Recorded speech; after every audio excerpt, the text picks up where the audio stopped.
Muito bem. O assunto que a gente vai falar hoje vai dar uma continuidade a que a gente falou na semana passada. A gente iniciou a questão sobre a obra do Espírito Santo e a gente está falando. A semana passada a gente falou sobre a obra do Espírito Santo na criação, tá? Então hoje, na verdade, vai ser uma extensão, né, um adendo ao que a gente falou na semana passada sobre a obra do Espírito Santo na criação. O assunto que a gente vai tratar hoje é a graça comum.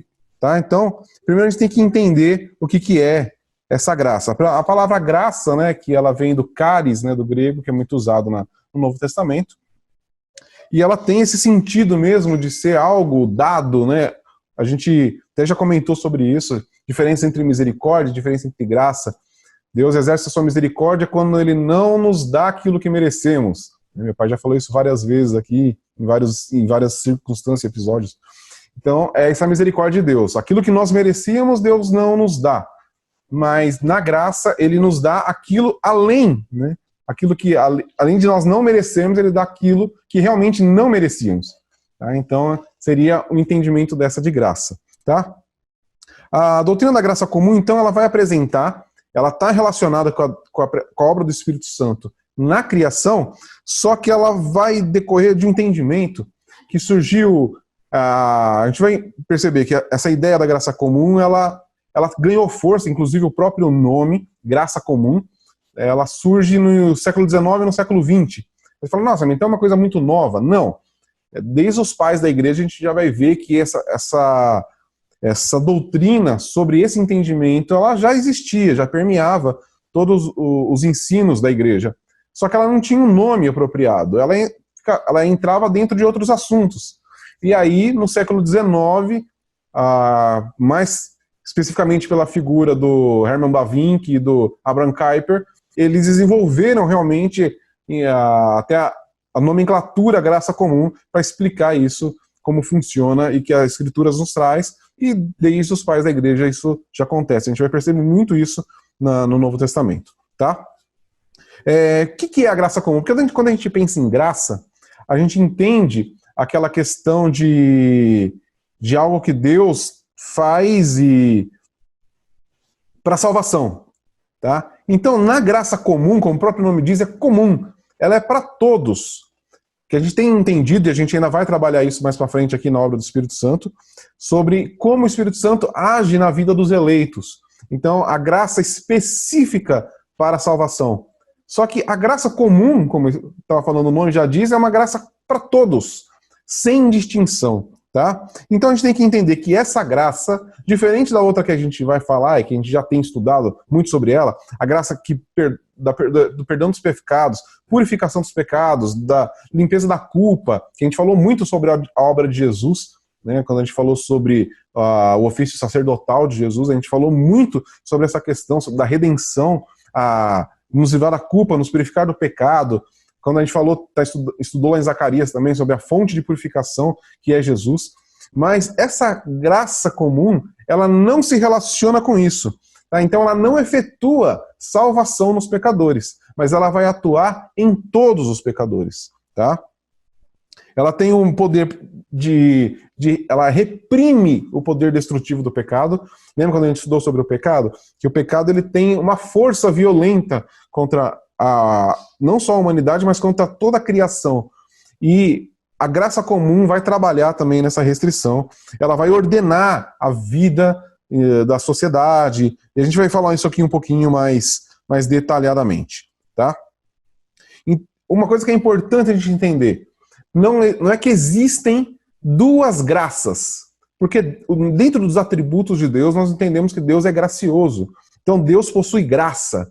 Então não é que existe uma graça específica para os cristãos, os eleitos da igreja, e uma outra graça para os outros. Não, é a mesma graça. A questão é que essa distribuição da graça, ela é feita de forma diferente, ou se a gente puder pensar, mais na questão da intensidade dessa graça, agindo de forma diferente nas pessoas. Tá? Mas não significa que são graças diferentes. É a mesma graça, só que atuando de uma forma diferente. Na verdade, o que a gente vai perceber é que a graça salvífica, ela ela é a mais profunda do que a graça comum. Mas a graça comum ela está para todos, enquanto que a graça salvífica é para os eleitos. Tá? Então a gente vai perceber que é a mesma graça, porque seria muito estranho pensar em dois tipos de graça diferentes. Como assim? Deus tem... Não, ele tem a graça. Da mesma forma que Deus não tem tipos de amores diferentes, ele é amor. Né? Deus não tem tipos diferentes de poder, ele não tem tipos diferentes de graça. Ele é graça. E ele decide, né, dentro da sua perfeição, né, essa virtude que ele mostra, né, desse favor imerecido ao homem, ele vai fazer para todos os homens, sem distinção. Tá? E é por isso que a gente chama de graça. Porque se a gente entender, o homem, porque pecou, ele perdeu os direitos a qualquer tipo de bênção de Deus. Como a gente estudou sobre o pecado ofendeu gravemente o Senhor. E como está lá no texto em Gênesis, falou, porque o homem pecou, quem pecasse agora ia morrer. Tá? Então a gente vai entender que o fim, o destino do homem pecador é a morte, a destruição. Porém, Deus, em sua maravilhosa graça, ele decide abençoar os homens, a humanidade pecadora. Independente do seu arrependimento ou não, Deus abençoa. E é isso que a gente vai perceber aqui. Deus, pela sua graça, concede bênção aos homens. Tá?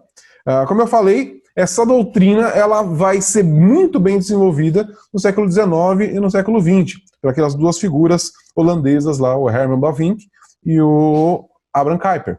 Só que, como eu falei, já anteriormente, algumas coisas já tinham sido escritas por alguns dos nossos líderes patrísticos, tá? Lá no início da igreja, nos primeiros séculos. A gente tem, por exemplo, o Justino de Roma, que ele escreveu na sua obra Apologia. Ele escreveu assim, ó, portanto, tudo o que de bom foi dito por eles, ele está aqui dizendo sobre os pagãos, tá? Pertence a nós cristãos, porque nós adoramos e amamos, depois de Deus, o Verbo, que procede do mesmo Deus ingênito e inefável. Então, o que ele está falando aqui? Que tudo aquilo que de bom foi dito pelos pagãos. Então, aqui ele vai estar falando de toda a história da humanidade. Aqui a gente tem que pensar, Justino de Roma, ele deve estar citando Aristóteles, ele deve estar citando Platão, e todos os outros que falaram e ensinaram coisas anteriormente. E ele fala, se tem alguma coisa de boa que esses homens estão falando, isso pertence a nós, cristãos, porque nós adoramos o Verbo. Então, toda a verdade, ela procede de Deus. E aí é só a gente lembrar do texto de de Tiago, que fala que tudo que é bom vem do Pai das Luzes, em quem não há mudança nem sombra de variação. Tá? Então, a graça comum ela vai se basear no quê? Que tudo que é bom vem de Deus. E que Deus concede as coisas boas para a humanidade. Tá? Esse é o ponto que a gente vai entender da graça comum. Agostinho também escreveu nas Confissões o bem delas recebido, que ele está falando também das coisas externas da igreja, as coisas do mundo, as coisas do século que ele vivia, as coisas, a literatura, música, a filosofia, história, tudo que envolve, né, as ciências humanas, tudo que envolve o que o ser humano aprecia, consome. Ele fala, se o bem que eu recebo delas era para elas igualmente um bem, do qual não eram a origem, mas intermediárias dele, porque de ti, e ele está falando, a gente sabe que nas Confissões, Agostinho está falando para Deus, porque de ti, ó Deus, me vêm todos os bens, e do meu Deus, toda a minha salvação. Então o que Agostinho está defendendo aqui a ideia? Ele fala, se tem um bem que eu recebo delas, né, das pessoas, das coisas aqui desse mundo, eu tenho que entender que esse bem é um intermediário do bem maior que é Deus. Se tem algum bem que eu recebo de qualquer coisa que eu usufruo nessa terra, eu sei que vem de Deus. É Deus que me garante isso. É Deus que me dá através de pessoas, através de coisas. É Deus me abençoando. Esse entendimento para Agostinho foi muito interessante, essa percepção que ele teve, isso lá no século IV, e que a gente tem que carregar. Né? Por isso que Paulo, a gente vai perceber isso nos ensinos de Paulo, quer comais, quer bebais, fazer para a glória de Deus. Porque são as coisas básicas. E a gente tem que trazer esse entendimento para as coisas da nossa vida. Se qualquer bem que você recebe na sua vida, qualquer coisa boa que você experimenta, e são diversas, porque a gente não pode pensar que as coisas boas são aquelas religiosas, são as coisas ligadas à igreja. Isso é bom, porque vem de Deus. Mas outras coisas boas que a gente experimenta, que também vem de Deus. Ok? A gente vai falar um pouquinho ainda mais sobre isso. Ainda Agostinho, na sua obra A Doutrina Cristã, ele fala o seguinte, ó: todo bom e verdadeiro cristão há de saber que a verdade, em qualquer parte onde se encontre, é propriedade do Senhor. Então, se você lê um livro, seja ele de qual for, qualquer disciplina que for, né? Temos o Eric aqui, matemático, nós temos o meu tio biólogo, e aí, qualquer verdade que se falar num livro desses é verdade. De onde veio essa verdade? De Deus, porque a verdade pertence a Deus. Tá? Então, da onde que vem essa verdade? O homem tira da onde? Ela é fruto da graça comum. E quem concede isso? Como nós estudamos na semana passada, o Espírito Santo, ele age na criação. Ele conduz. Qual que é o objetivo final da obra do Espírito Santo? É conduzir todas as coisas para a finalidade delas. E a finalidade de toda a criação é glorificar a Deus.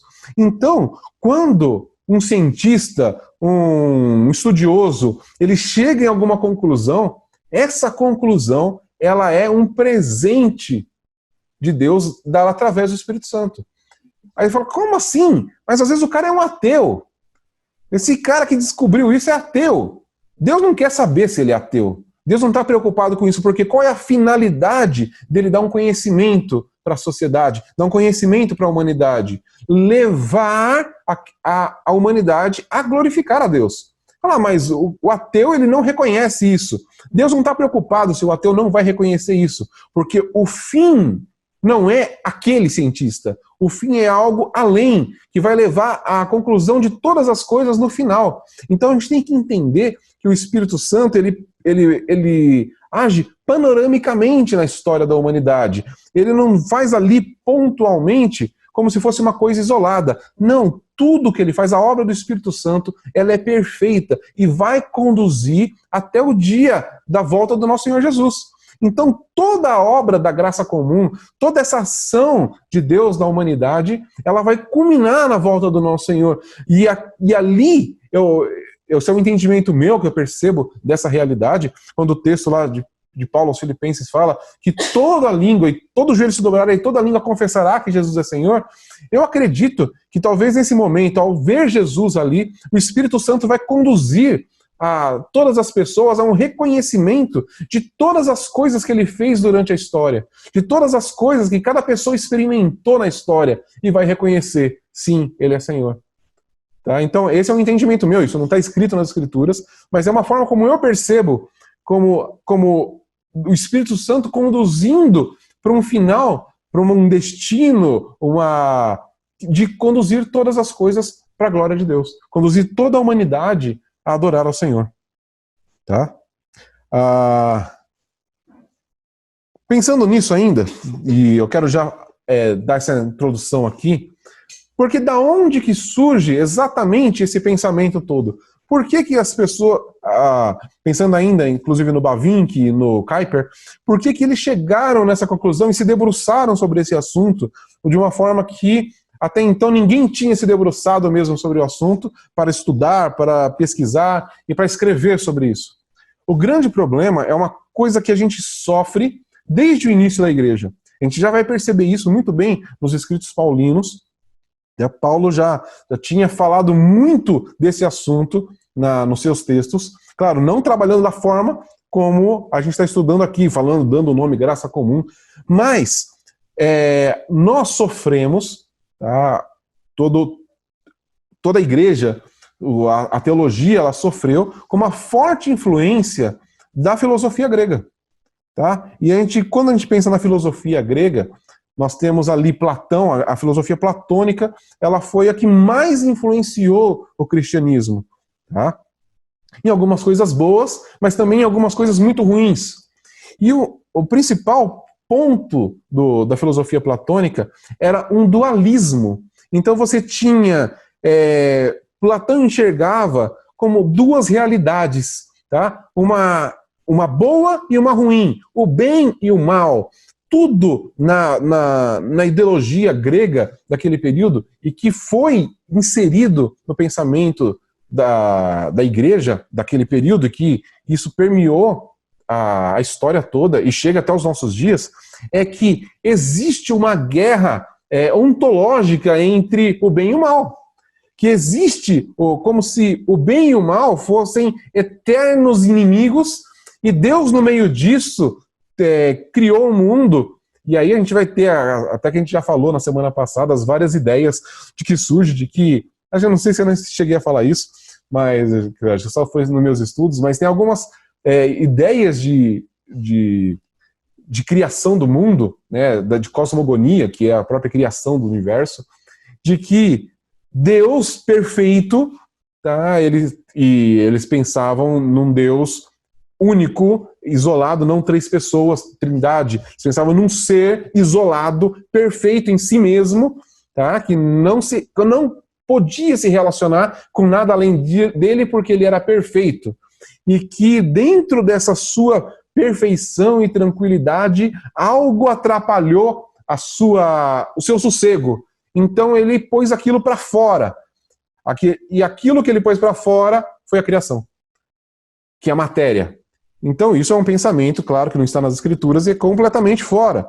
Porque então eles entendem que a matéria, ela sai daquilo que incomodava o Ser Supremo.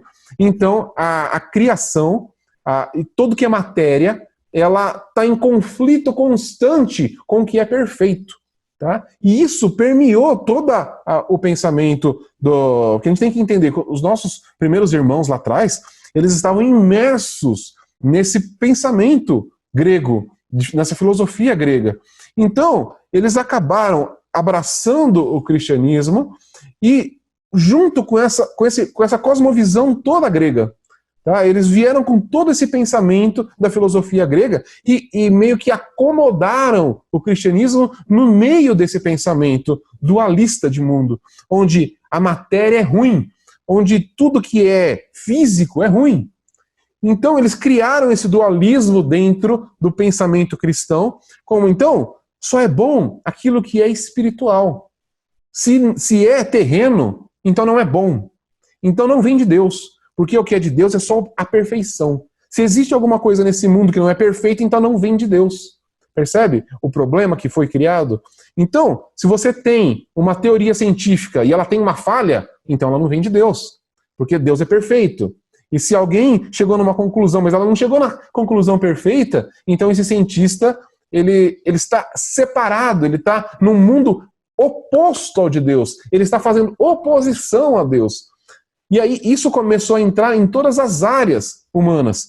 Então tudo ao ponto das pessoas chegarem a pensar que a própria a carne, esse corpo aqui, ele é um empecilho para se agradar a Deus. Então acabou se desenvolvendo também com isso uma ideia de que o corpo atrapalha a nossa relação com Deus. Por isso, na nossa morte, nós ficamos livres do corpo e agora sim estamos livres para Deus. Esse é um pensamento que, inclusive, deu norte para todo o Espiritismo. O Espiritismo pensa exatamente isso, que a carne ela é uma limitação da perfeição do homem. E o homem só vai ser perfeito quando ele se vê livre da carne. Tá? Só que a gente percebe uma oposição direta a isso na encarnação de Cristo. Cristo, o perfeito, o Deus criador de todas as coisas, ele encarna. Ele vem em carne e osso como nós, mostrando, vocês estão completamente errados. Deus não é oposição à matéria. Em momento algum, Deus considera a sua criação uma oposição a ele, mas muito pelo contrário. Ele criou, e se a gente lê o texto de Gênesis lá e fala, e Deus viu que era bom. Deus cria o homem e fala, e viu Deus que era muito bom.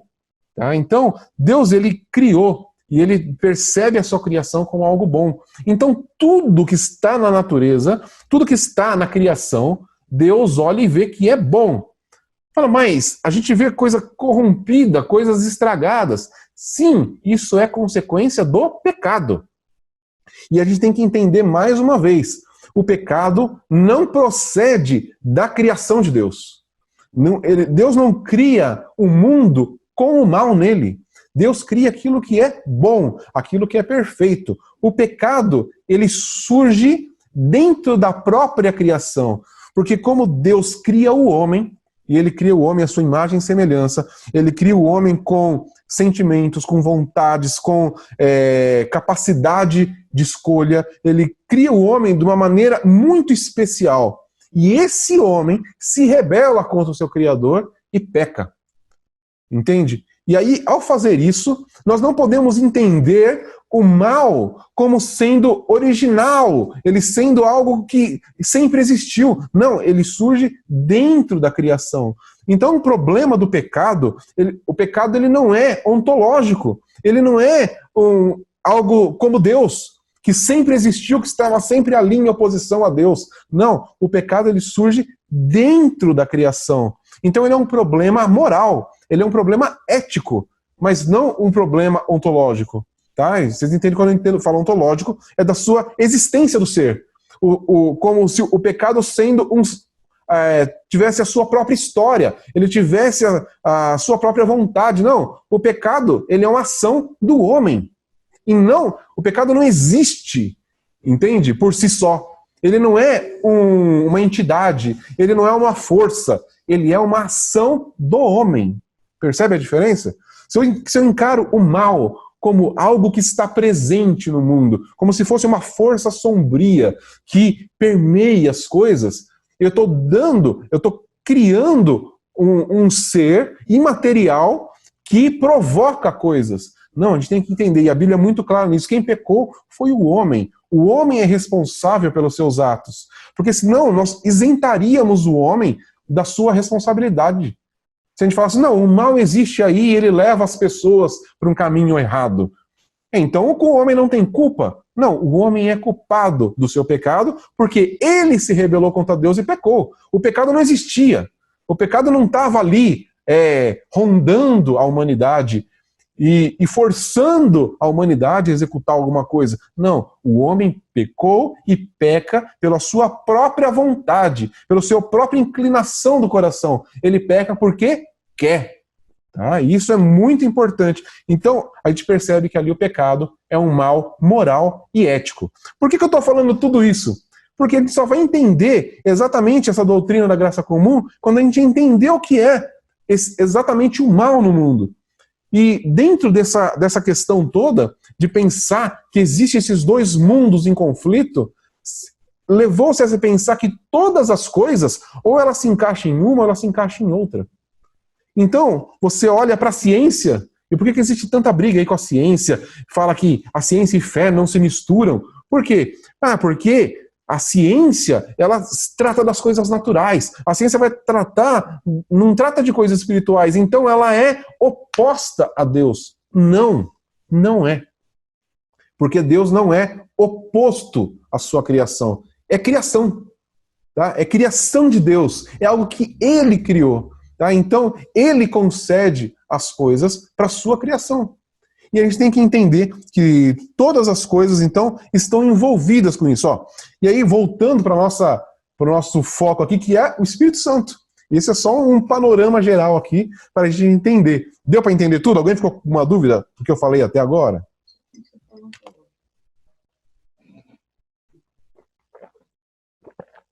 Não? Tá tudo bem? Caiu o meu... Então vamos lá, vamos continuando aqui. Tá? Se alguém tiver alguma perguntinha aí, só pode pôr no chat aí, tá? E a gente vai continuando. Então, ó, o Espírito Santo, ele está envolvido com a formação da mente humana e o desenvolvimento do espírito da humanidade. E aí vamos entender esse espírito aqui, tá? Essa frase aqui é do Kuyper, tá? Como eu falei, que foi um dos caras que desenvolveu. Quando ele fala que espírito da humanidade, ele não é relacionado ao espírito do Espírito Santo. Ele está falando sobre... O espírito aqui é aquilo que conduz, né, a humanidade, o jeito de ser da humanidade. aquilo que permeia o pensamento humano, tá? Então ele fala que o Espírito Santo, ele está envolvido com a formação da mente humana e de todo o desenvolvimento da humanidade. Então tudo que acontece na humanidade, no pensamento, no desenvolvimento da humanidade, é fruto do Espírito Santo, tá?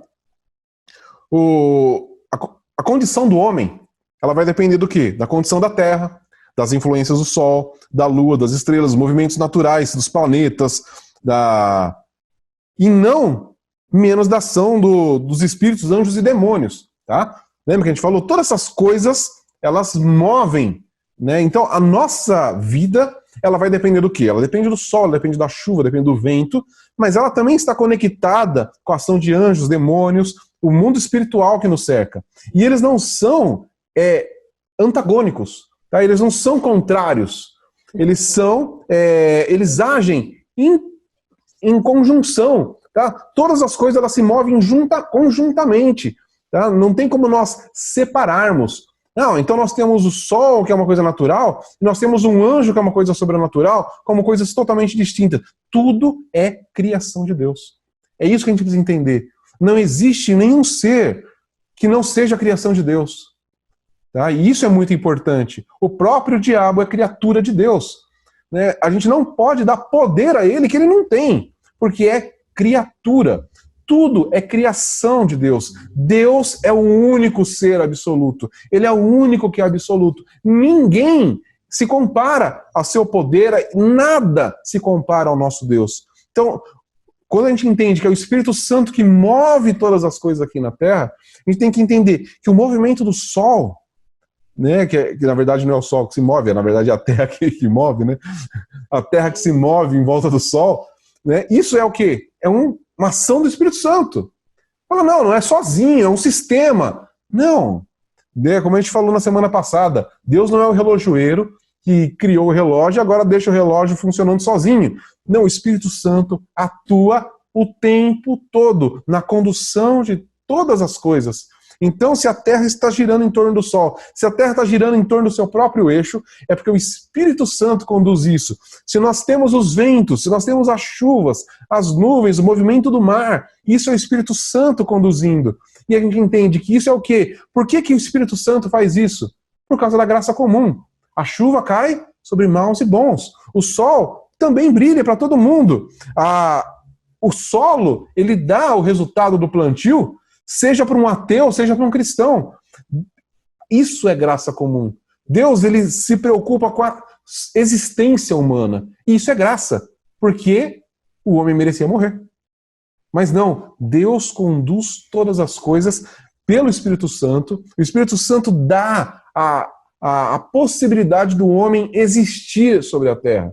E ele dá não só o homem aqui sobre a terra, mas todo o universo.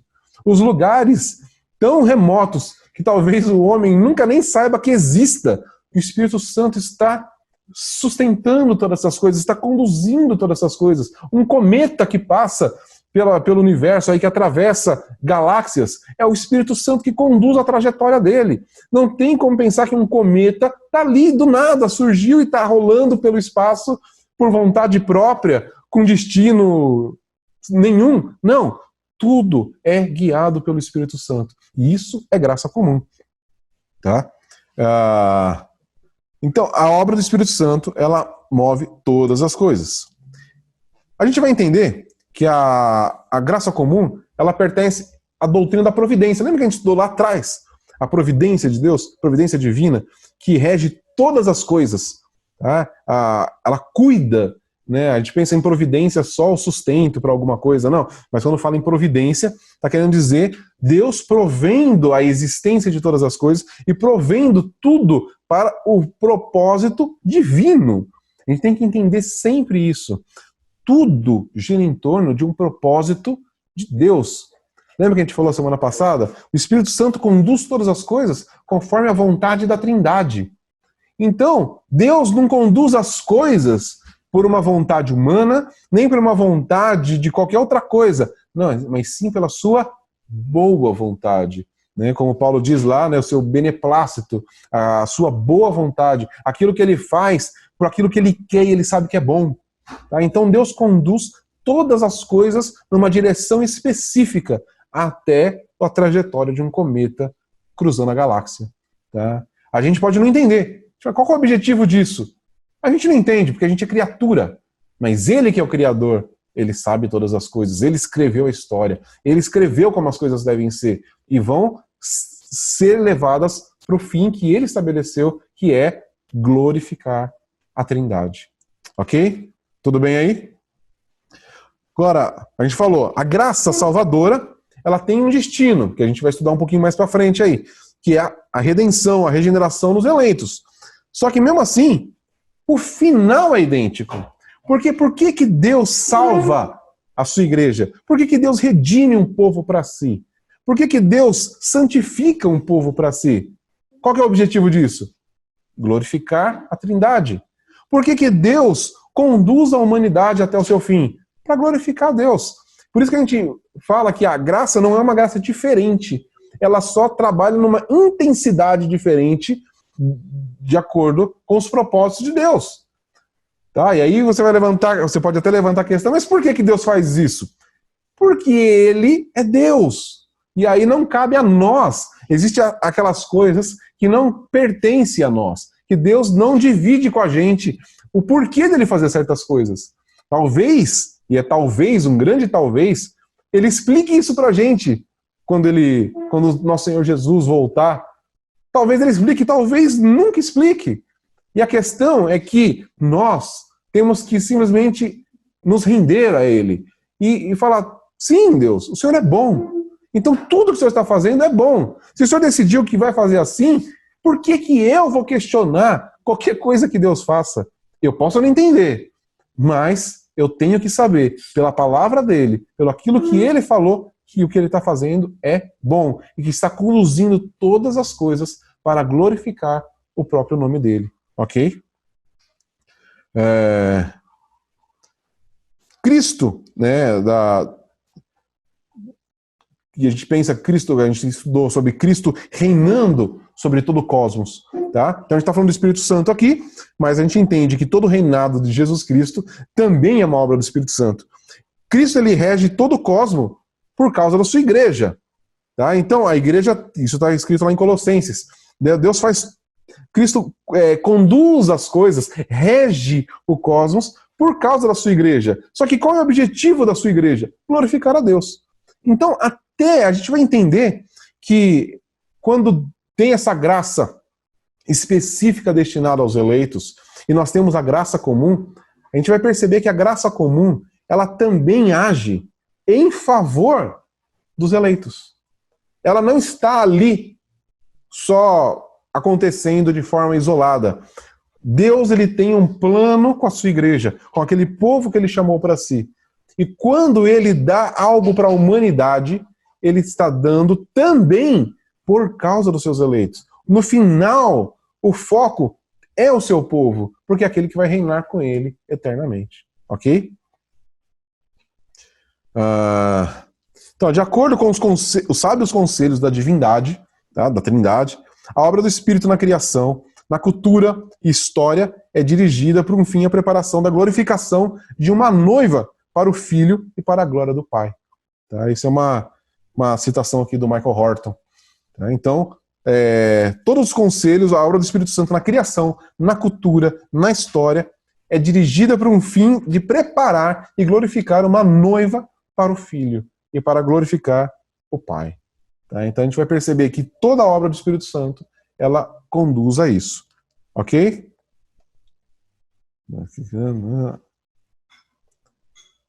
Assim, as perguntas também podem ser feitas no Facebook. Você está acompanhando o Facebook? Não abriu? Tá. Não? Vamos ver aqui, peraí, só um segundinho, pessoal. Deixa eu ver aqui, ajudando o departamento técnico aqui.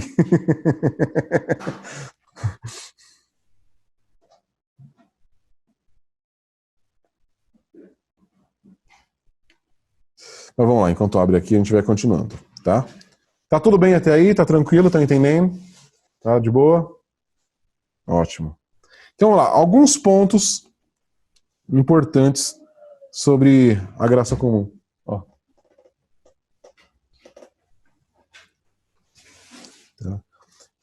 Então, ó, alguns pontos importantes para a gente destacar sobre a graça comum. A graça comum, ela é outorgada indiscriminadamente a toda a humanidade, tá? Sem distinção. Os eleitos não recebem uma porção maior dessa graça. Então, a graça comum, ela é igualmente distribuída para toda a humanidade. A igreja não tem uma porção maior da graça comum, porque ela é comum a todos. O nome diz comum, a todos. Tá? Então, é só você pensar. Se a horta do cristão ela dá mais fruto, chove mais sobre a horta do cristão do que sobre a horta do ateu? Não. O sol na casa do cristão ele brilha mais bonito do que na casa de um incrédulo? Não. Entende essa coisa? Os cristãos são mais inteligentes do que os incrédulos? Não. Né? A gente percebe isso pelos vários cientistas que existem. Né? Se a gente pensar na questão da cultura, da arte, os músicos cristãos são melhores, são mais habilidosos que os músicos incrédulos? Não.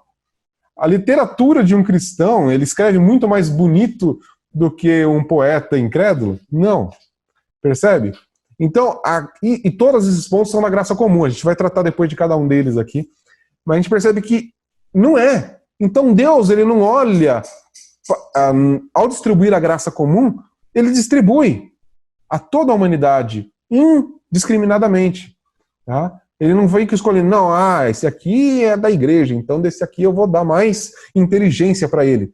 Não, não é isso. Deus distribui para os homens. Por quê? Porque ele sabe que tudo isso vai conduzir à finalidade de glorificar a Deus no final das coisas. Então ele não se preocupa em colocar isso só sobre a igreja. Ele coloca sobre toda a humanidade. Tá bom? Porque ele sabe que, inclusive, a própria igreja depende de todas essas coisas para viver. Tá? Vamos ver, tem mais cristão premiado na ciência do que ateu. Concordo. Né? O que eu estou dizendo aqui não é que Deus ele prefere dar inteligência para um cristão do que para um ateu. Tá? Esse é o meu ponto. Que senão a gente não teria ateus inteligentes, ateus capazes de fazer algo, a desenvolver ciência, desenvolver intelectualidade, desenvolver arte, desenvolver cultura. Entende? Esse é meu ponto. Tá? Até é uma informação boa aí do Eric, de que existem mais prêmios na ciência dados a cristãos do que a ateus. Isso é maravilhoso. Né? Mas isso não faz com que Deus dê menos inteligência aos incrédulos. Ok? Como a gente já falou, né, sobre a graça comum, ela não remove a culpa do pecado. Tá? Não vai fazer isso. Ela não renova a natureza humana caída. Tá? Mas ela tem um efeito restringente, de restrição sobre a influência corruptora do pecado. Tá? A gente vai falar um pouquinho mais disso daí. Ó. A graça comum opera de modo racional e moral, tá? Tomando o homem, de maneira geral, receptivo ante a verdade. Então a graça comum ela vai operar no intelecto do homem também, para que ele faça opções morais e éticas de acordo com a verdade. Tá? A graça comum também tem um propósito na obra redentora de Jesus Cristo. Ela é subserviente à execução do plano de Deus na vida dos eleitos e no desenvolvimento da igreja, como eu já tinha dito anteriormente. Mas, em acréscimo, ela também atende um propósito independente, ou seja, trazer à luz e pôr em ação para o serviço do homem as forças ocultas da natureza e desenvolver os poderes e talentos latentes na raça humana. Quando Deus cria o homem, ele cria o homem com capacidade de desenvolver coisas. O pecado estragou muita coisa. Então, pela graça comum, Deus concede que homens pecadores consigam ainda desenvolver talentos e poderes que estavam com eles pelo fato da criação, pelo fato de ser imagem e semelhança de Deus. Pelo pecado, o homem deveria perder tudo isso. O homem deveria ser incapacitado das suas faculdades intelectuais e habilidades. Mas não, pela graça comum, Deus deixa que o homem continue desenvolvendo o seu intelecto, os seus talentos, a sua capacidade criativa. Tá? Isso é uma graça comum. Deus poderia ter tirado tudo isso do homem, mas ele decidiu não tirar. Ele mantém isso no ser humano. Tá? E todas essas coisas também para que o homem possa progressivamente exercer o domínio sobre a criação, como ele tinha falado lá em Gênesis. Quando ele cria o homem, ele fala, e agora você vai dominar sobre os animais, sobre a natureza. E ele continua dando essa capacidade para o homem de criar as coisas, de exercer a autoridade, de fazer coisas para quê? Para essa finalidade para a qual o homem foi criado. Mesmo que o homem faça muitas coisas de forma errada, né, se a gente pensar do ponto de vista ecológico, a gente vai perceber que o homem, com a sua capacidade intelectual, de desenvolvimento tecnológico, ele começa a prejudicar, inclusive, a natureza. Tá? Isso é fruto do quê? Da corrupção. Então, só que mesmo assim, Deus não tira a graça comum sobre o homem. Ele não vê que o homem está, com a sua tecnologia, criando coisas ruins para a natureza e para outros seres humanos, mas mesmo assim, Deus, na sua graça comum, ele continua dando habilidade. Porque ele pensa num fim mais à frente. Tá? Ele pensa no fim de todas as coisas. E por isso ele permite, ele continua dando capacidade para o homem desenvolver as coisas. Tá? Se a gente pode pensar na própria tecnologia aqui, deixa eu beber mais uma aguinha aqui.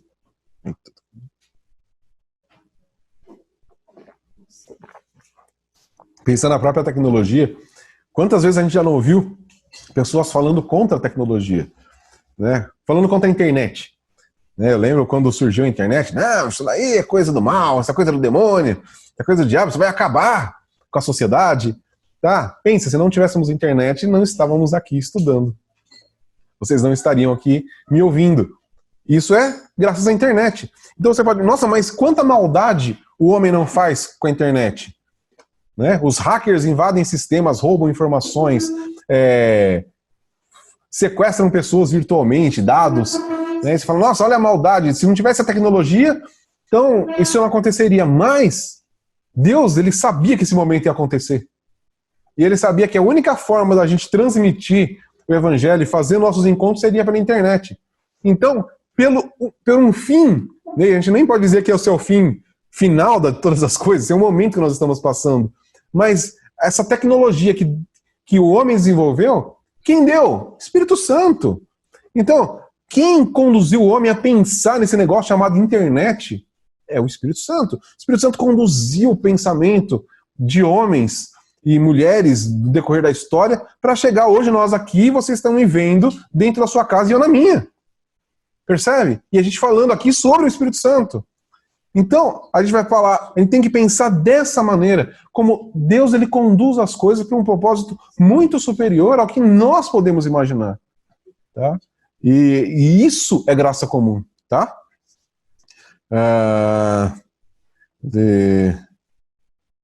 Vamos ver, por uma coisa aqui. Tá. Agora vamos entender alguns dos meios pelos quais a graça comum opera. Ok? Ninguém tem pergunta ainda? Tá tudo de boa? Tranquilo? Então vamos lá. Primeira coisa, o meio pelo qual Deus opera a sua graça comum, né? O Espírito Santo. À luz da revelação de Deus. Lembra quando a gente estudou lá atrás, quando estava estudando revelação, existiam dois tipos de revelação. A revelação geral e a revelação especial. A revelação especial a gente entende como as escrituras, onde Deus dá a se conhecer através de texto. O Espírito Santo inspirou homens, como tá o texto lá que Pedro fala, para que pudéssemos conhecer a Deus. Tá? Então, essa já é uma ação do Espírito Santo. Tá? Só que nós temos... Você pode repetir, resumidamente, o que é graça comum? Peraí, para eu repetir o que é graça comum, deixa eu só concluir esse meu ponto aqui. Tá? Então, nós tínhamos a revelação específica, que é a Sagrada Escritura. Mas nós temos a revelação geral, que é o que? É como Deus se revela na criação, que está aí para todo mundo. Todos podem conhecer algo de Deus ao olhar para a criação. Esse é o que diz o Salmo 19, né? Os céus manifestam a glória de Deus. Um dia diz a outro dia sobre as obras de Deus. Tá? Então, quando nós olhamos a criação, nós podemos conhecer algo de Deus, não para a salvação, mas para conhecer sobre Deus. Por isso que Paulo vai falar que todo homem é indesculpável diante de Deus, por não crer em Deus, porque Deus se revela para toda a humanidade através da sua revelação geral. Tá? Então, esse é o primeiro lugar onde nós encontramos a graça comum. Deus, mesmo sabendo sobre os homens pecadores, ele se revela a todos sem distinção. Não existe um que não pode olhar para a criação, que não pode perceber a criação. Então, se alguém olha para a criação e nega a existência de Deus, essa pessoa é indesculpável. Porque não fala, não, nunca soube que Deus existia. Não, Deus se mostra na sua criação. Tá? Isso é graça comum, porque ele dá a oportunidade a todo homem de conhecê-lo. Deus, ele não se dá a conhecer para alguns, mas para toda a humanidade sem distinção. É isso que Paulo fala lá, por isso que todo homem é indesculpável diante de Deus, porque ele se revela a todos indiscriminadamente. Tá? Nós temos a revelação geral, então, e ela brilha na natureza e ela ilumina, de certa maneira, a toda a humanidade. Ela traz esse conhecimento. E a gente vai entender que nessa revelação geral nós temos um ponto a mais. Olha o que diz lá, Romanos 2, versos 14 e 15. Porque quando os gentios que não têm lei praticam as coisas da lei por natureza, embora não tenham lei, tornam-se lei para si mesmos, demonstrando que a lei exige estar escrito no coração deles, tendo ainda o testemunho de sua consciência e dos seus pensamentos, que ora os acusam, ora os defendem. Então o que Paulo está falando aqui? Que todo ser humano tem gravado no seu coração as leis de Deus. Isso é revelação geral. A pessoa não precisa da Bíblia para conhecer a lei de Deus. Deus colocou em cada ser humano a sua própria lei. E isso é graça comum.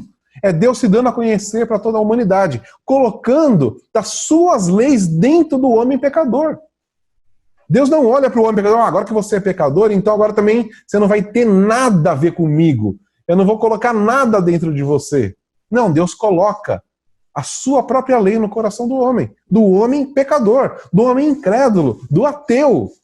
Entende? Ele vai continuar colocando isso, é graça comum. Tá? Então, respondendo a pergunta aí que veio pelo Facebook, o que é graça comum? A graça comum é uma ação do Espírito Santo, que é a graça que o Senhor concede a toda a humanidade, sem distinção, dando vários benefícios para essa humanidade, e é todos eles que nós estamos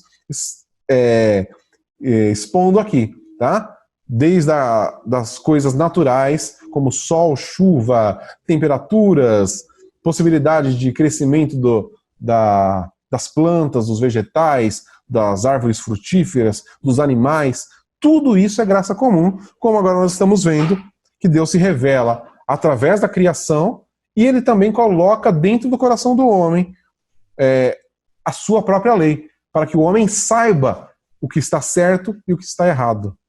E isso é fato. Você percebe isso? Todo ser humano sabe o que é certo e o que é errado. A gente pode ver que em qualquer lei de qualquer país, o homicídio é crime. Não existe uma sociedade, um grupo de pessoas que reunidas em qualquer parte do mundo que não considera o homicídio um crime. E por que isso? Mesmo sociedades que não têm nenhum contato com a Sagrada Escritura, eles vão considerar o homicídio um crime. Por quê? Porque isso está gravado no coração do ser humano. Deus gravou isso no coração do ser humano. Tá? Então, por isso que todo ser humano é indesculpável. Não tem como alguém falar, não, eu não sabia que isso era errado. Né? E como eu já falei várias vezes, é só você olhar as crianças. A criança vai fazer alguma coisa errada, pode ser. Eu vi para meus filhos, 2 anos lá, não entendia nada, nem falava direito. Ia fazer uma coisa errada, o que ele faz? Se esconde. Ele nunca soube que aquilo é errado, porque ele nunca fez. Mas ele sabe que é errado e ele se esconde para fazer. Mesmo que ele nunca tenha levado bronca sobre isso. E como que ele sabe disso? Porque Deus já colocou no coração de todo ser humano a sua lei. Tá? E isso é graça comum. E a gente vai perceber que por essa graça comum, né, ele vai restringir muitas coisas. Segundo meio, os governos. Olha aqui, Romanos 13, que vai tratar exatamente, a gente percebe que Romanos é bem citado aqui, né, por causa exatamente do contexto que os romanos viviam. Então, Paulo está falando aqui com pessoas que estavam de cabeça na filosofia grega. Tá? Então, ele está falando para essas pessoas. Né? Então, ó, Romanos 13 vai falar que os governos são ordenados por Deus para a manutenção da boa ordem na sociedade. Olha o que fala lá, Romanos capítulo 13, verso 1. Todos devem sujeitar-se às autoridades do governo, pois não há autoridade que não venha de Deus, e as que existem foram ordenadas por ele. Tá? Então a gente entende, qualquer governo estabelecido na Terra é colocado por Deus. Mas e se for um mau governo? Não deixa de ser colocado por Deus. Isso é uma coisa muito importante a gente entender. Agora, existem maus governos e existem bons governos. De qualquer forma, o objetivo com que Deus coloca alguém no governo é para que conduza as coisas, né, de forma boa. Olha o que diz o verso 4 de Romanos 13. Está falando das autoridades. Porque ela é serva de Deus para o teu bem. Mas se fizeres o mal, teme, pois não é sem razão que ela traz a espada. Falando aqui da punição sobre o que é errado. Pois é serva de Deus e agente de punição de ira contra quem pratica o mal. Então Paulo aqui ele vai deixar muito claro qual que é o objetivo com que Deus estabelece um governo. É para punir quem faz o mal e para beneficiar aquele que faz o bem. Tá? Para congratular aquele que faz o bem. A gente percebe, claro, os governos sempre agem assim? Não. Existem governos corruptos que, em vez de fazer o bem, faz o mal. Mas isso não significa que Deus não estabeleceu. Então, o que Deus vai fazer? Ele vê um governo corrupto e ele fala, então é melhor não existir governo? Não. Ele continua colocando os governos porque ele sabe que os governos, as autoridades sobre as pessoas, de certa maneira, conduzem a sociedade para um bem. Tá? Nós temos as leis estabelecidas no nosso país. E quantas coisas as pessoas elas cumprem a lei, mesmo não querendo, mas eles têm medo do quê? Da punição. Então a gente vai entender aqui que quando uma pessoa às vezes cumpre a lei, ela não está fazendo porque ela é boazinha, mas ela tem medo da punição. Então isso é uma forma de Deus restringir a maldade na sociedade. Mesmo que a pessoa queira fazer, ela tem medo da punição, então ela não faz. E essa punição vem por quem? Pelo próprio Deus? Não, vem através dos governos, dos órgãos de segurança da sociedade. Tá? E isso é ação de Deus, isso é graça comum. Ok? Olha o que diz a Confissão Belga, lá no artigo 36. Cremos que nosso bom Deus, por causa da perversidade do gênero humano, constituiu reis, governos e autoridades. Ele quer que o mundo seja governado por leis e códigos, para que a indisciplina dos homens seja contido e tudo ocorra entre eles em boa ordem. Para este fim ele forneceu às autoridades a espada para castigar os maus e proteger os bons. Isso ele se baseia lá em Romanos 13, verso 4, que a gente leu agora. Tá? Então, esse é um outro meio sobre o qual Deus age com a sua graça comum. Então, primeiro, recapitulando aí, primeiro meio é a sua revelação geral. Segundo meio, as autoridades, os governos estabelecidos. Terceiro, a opinião pública. Você fala, nossa, opinião pública. Né? Quando iluminada pela revelação geral, tá? Então a gente pensa numa sociedade e ela vai ter uma opinião pública que de alguma maneira se conforma à lei de Deus. É o que eu falei do homicídio. Né? Mesmo que não existisse uma lei estabelecida por uma autoridade com relação ao homicídio, um grupo social, ele vai considerar que se dentro daquele grupo um comete o homicídio, ele é passível de expulsão do meio, de repreensão, ele está fazendo algo errado. Então percebe, não é por causa de uma lei estabelecida, mas pela opinião pública. Tá? Isso a gente vai ver que muitas pessoas, mesmo que não sejam coisas com relação à quebra de leis, mas elas se comportam de uma maneira específica por causa da opinião pública. Tá? Por que as pessoas não fazem qualquer tipo de coisa em público? Porque eles têm medo da opinião pública. Então a gente percebe Deus restringindo ações das pessoas por causa da opinião pública. É claro que a gente entende, quando nós temos uma sociedade completamente distante, que cada vez mais vai se distanciando da revelação de Deus, das Escrituras, nós temos uma sociedade cada vez mais antagônica, né, contra o que Deus é e a essência do que Deus é, nós percebemos que a opinião pública ela pode, na verdade, se tornar uma ferramenta poderosa para o mal. Mas mesmo assim, Deus ainda age na sociedade. Tá? Então nós vemos tantas coisas, tem essa discussão sobre o aborto, e nós sabemos, de acordo com as Escrituras, que isso é pecado. Isso vai contra o que é Deus. A gente falou até semana passada sobre isso. Ir contra a ação do Espírito Santo. Só que aí nós temos um movimento dentro da sociedade, cada vez mais adeptos, falando, não, o aborto é legal, o aborto é normal. Então a gente percebe que a opinião pública, conforme as pessoas vão se distanciando de Deus, ela pode se tornar numa arma contrária. Tá? Mas mesmo assim, nós vemos que isso é um embate. Não se torna opinião geral. Nós ainda temos uma grande parcela da sociedade que é contra. E por quê? São só os cristãos? Não, não são só cristãos que são contra o aborto. Mas são pessoas que, por causa da revelação geral, por causa da graça comum, ainda combatem para manter a opinião pública dentro dos padrões estabelecidos por Deus. Isso é graça comum. Então a gente fala, não, porque essas pessoas são boazinhas. Não, é Deus.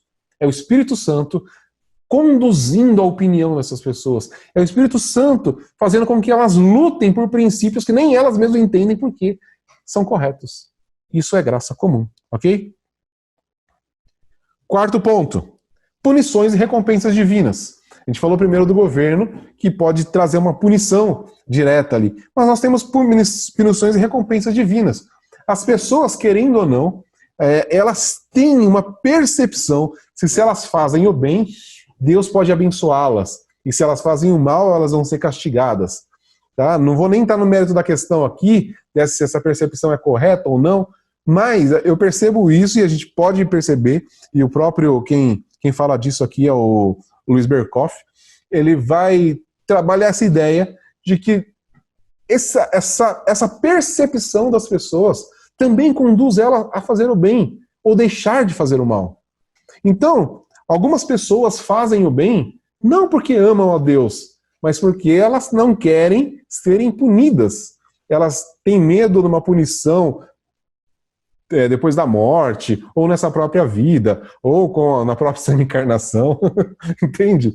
Então, quantas pessoas que creem na reencarnação, vê que eles fazem o bem, por quê? Porque eles querem reencarnar melhor, tá? Aí você vai falar, nossa, então, mas isso é graça comum? É, querendo ou não é. Mas o princípio é completamente errado, está totalmente fora das Escrituras. Mas Deus, de uma maneira que a gente não entende, na sua imensa sabedoria, ele pega pessoas que creem numa doutrina completamente fora das Escrituras e elas fazem o bem. Tá? Por motivos completamente fora das Escrituras. Mas elas fazem o bem. A gente pega pessoas ali que fazem por causa dessa questão da reencarnação toda e todo esse processo, mas elas estão ajudando pessoas que estão passando fome e elas vão lá e levam comida. Elas vão lá e dão roupa pro aquele que não tem. Elas dão abrigo para aquele que precisa. Então, percebe? Deus usa inclusive isso para cuidar da própria humanidade. Ele leva pessoas que não creem nos seus ensinamentos a fazerem coisas para o bem da humanidade. Isso é graça comum. Tá? Então, como que Deus dá alimento para um sem-teto? Através de outras pessoas. E não precisa ser só cristãos. Claro, isso é um chamado que ele faz à sua igreja. A sua igreja é responsável por isso. A ação social é uma obra que nós devemos estar fazendo. Mas a gente sabe que nem sempre a igreja faz. E aí Deus vai deixar as pessoas completamente à deriva? Não. Ele levanta outras. Tá? Deus, por quê? Porque o fim que o Espírito Santo ele quer conduzir todas as coisas para uma finalidade. Então, ele vai fazer. E a gente percebe a soberania de Deus em todas as coisas. Tá? Ok? Eita, perdi aqui, peraí. Tava tão bonitinho aqui, manda. Apresentação, cadê? Poxa, fugiu aqui. Por que aconteceu isso? Vamos lá na apresentação aqui. Aí, volta lá para baixo. Espera aí. Eu bati o dedo aqui, aí ele foi lá para outra página.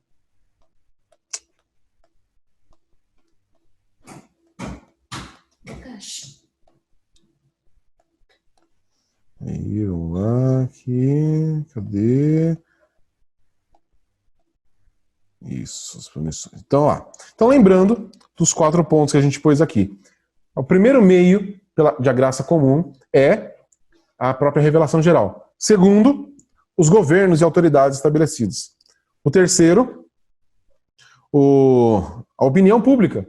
E quarto, essa percepção da punição ou recompensa divina. Ok? Tudo bem até aí? Seguindo aqui. Então, a nossa última parte aqui, que são os frutos da graça comum.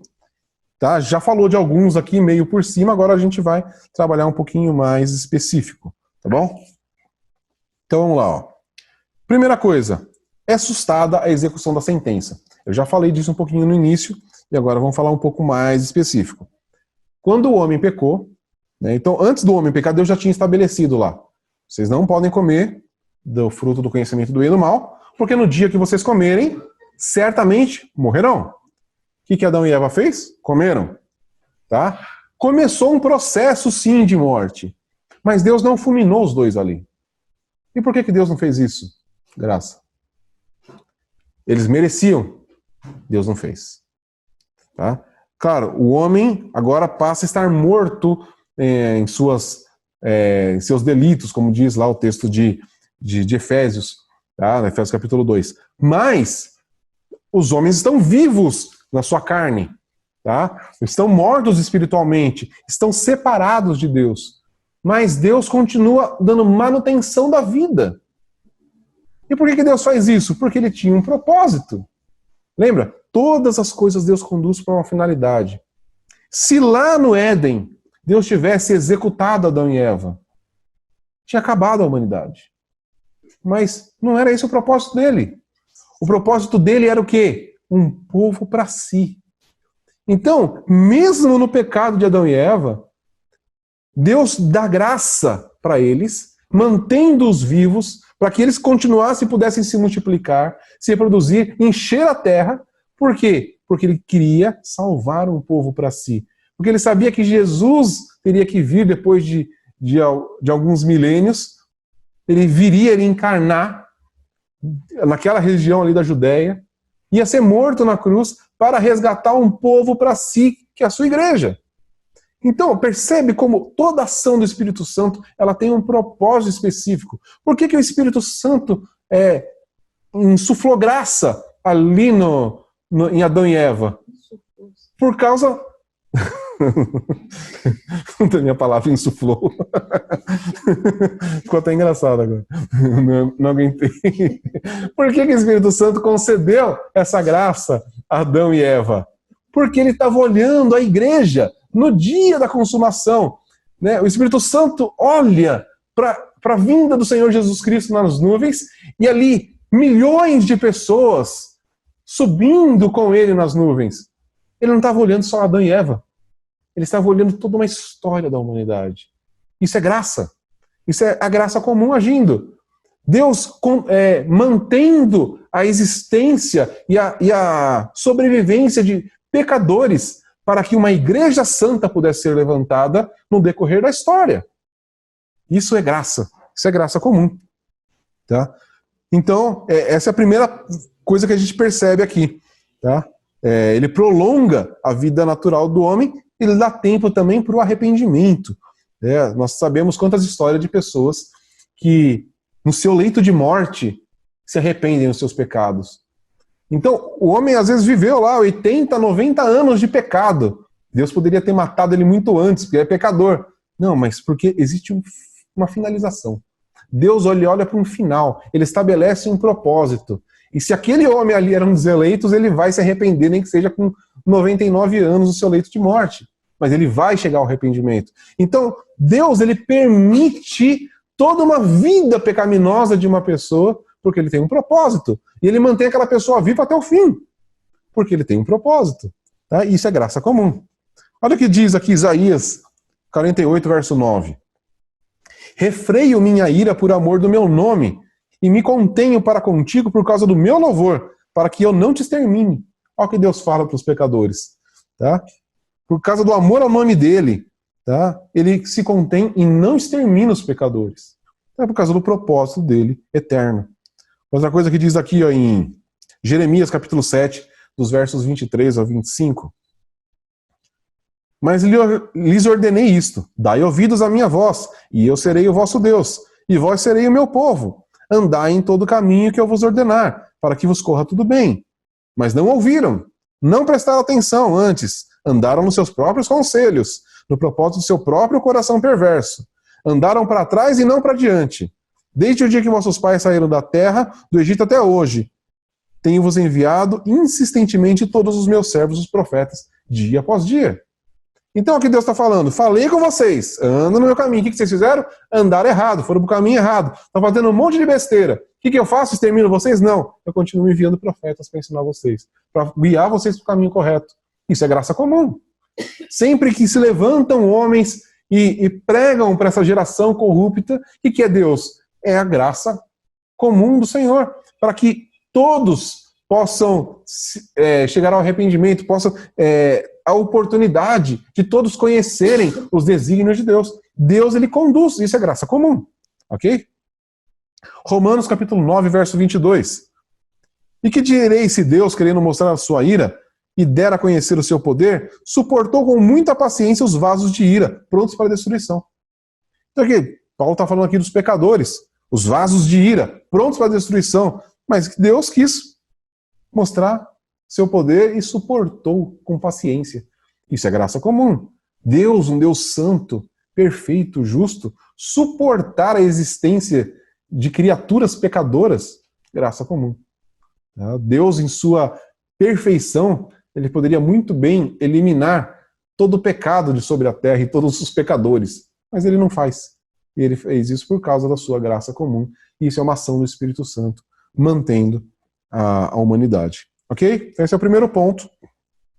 Segundo, restrição do pecado. Tá? Pela operação da graça comum, o pecado sofre restrição na vida dos indivíduos e na sociedade. Fala, como assim? Né? Lembra quando a gente estudou o pecado? E a gente viu que o homem ele é totalmente depravado. E o que significa totalmente? É em qualitativo e não quantitativo. Tá? Todas as áreas do ser humano foram afetadas pelo pecado, sem exceção. Porém, o ser humano ele não peca na sua potência total. O homem não peca a potencialidade que ele teria para pecar. E por que ele não faz isso? Por causa da graça comum. O Senhor restringe o pecado no homem e na sociedade. Pensa se... eu falo muito isso olhando para a minha própria vida. Eu já falei até isso em outras vezes. Eu acho que se você olhar para você, você vai perceber o seu potencial de pecaminosidade. É ou não é? Todos nós temos isso. Cada um tem o seu potencial. Aquelas áreas onde você sabe que ali... né, quantas pessoas eu já não ouvi falando, se eu não tivesse sido alcançado pelo Senhor, a minha vida estaria o caos. Porque eu era inclinado a fazer isso, isso e isso. né, a ter uma vida de pecaminosidade tão exagerada que eu não sei qual seria o meu fim. Tá? Então, isso que é o quê? É a potencialidade do pecado. Agora, pensa em todas as áreas da sua vida. A potencialidade de pecado em todas essas áreas da sua vida, e você pecando ao máximo. Existiria sociedade ainda? Não existiria mais.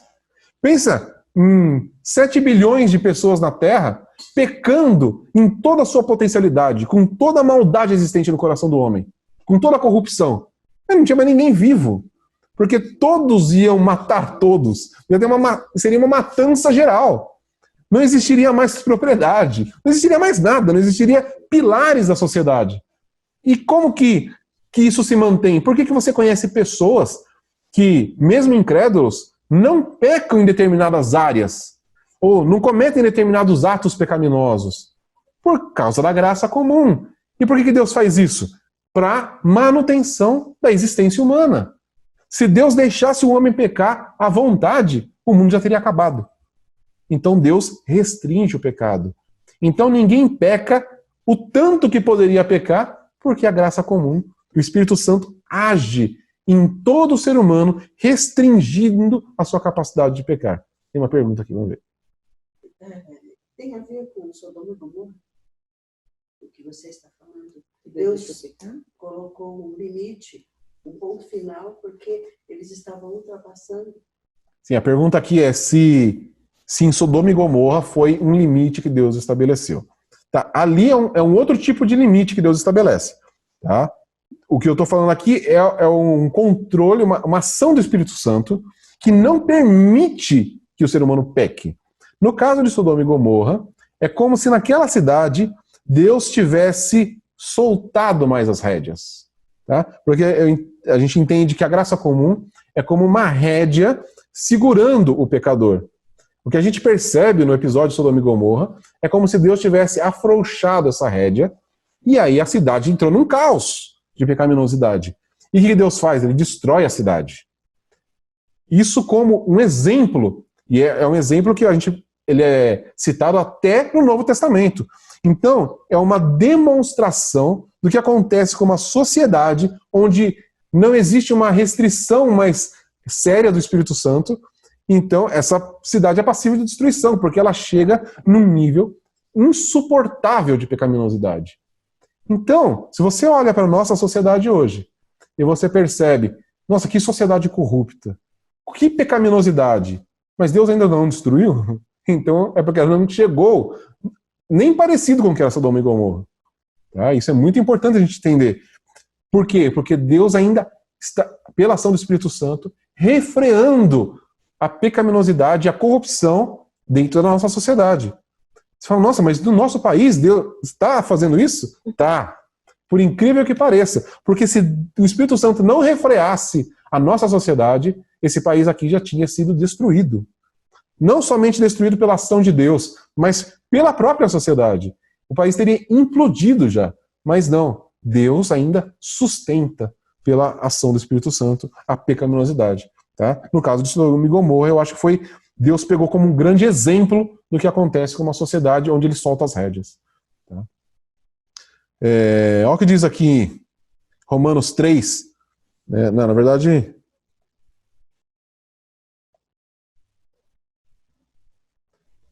Então, isso aqui é uma citação só, mas eu esqueci de marcar aqui de quem que é. Mas vamos lá. Lembrei, eu não marquei aqui, mas é do Calvino, está nas Institutas. Ó. Para que não pensemos ser de todo corrompida a natureza do homem, visto que de sua inclinação alguns não só excederam em sublimadas ações, mas até se conduziram com a máxima dignidade por todo o curso da vida, contudo aqui nos deve ocorrer que por entre essa corrupção de nossa natureza, algum lugar há para a graça de Deus, não aquela que expurgue, mas aquela que coíba interiormente, o pecado, né? Ora, se o Senhor permitisse a mente de cada um esbaldar-se de rédeas soltas em todos os desejos, sem dúvida ninguém haveria que de fato não propiciasse confirmação de que muito verdadeiramente em si concorreriam todas aquelas coisas más pelas quais Paulo condena lá em Romanos 3. Tá? Então o que Calvino está falando aqui? Que se, por um acaso, Deus soltasse as rédeas, ia virar o caos total. então seria passível de punição direta como Sodoma e Gomorra. Tá? Ok?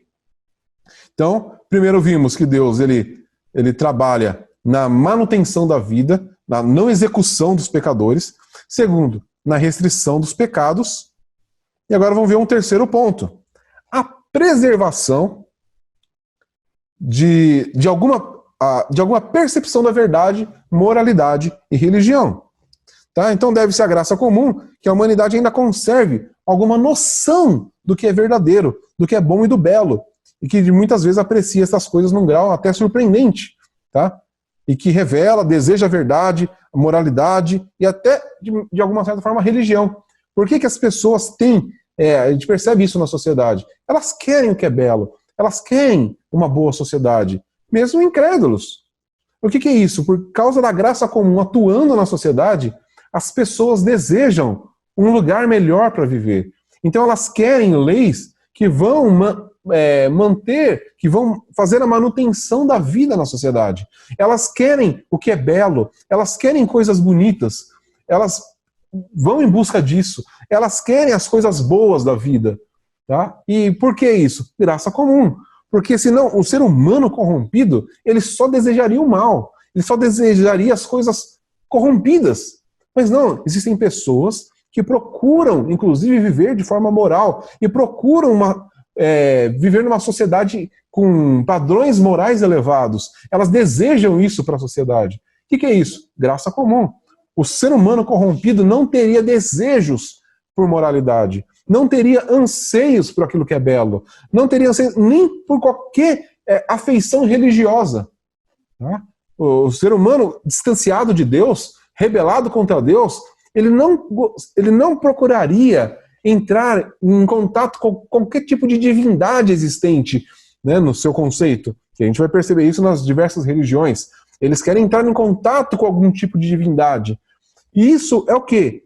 É por causa do desejo e de algo que Deus colocou no ser humano, que o próprio Calvino vai falar do senso divinatus do homem, né? Ele vai chamar do homem litúrgico também, que deseja adorar, que deseja cultuar.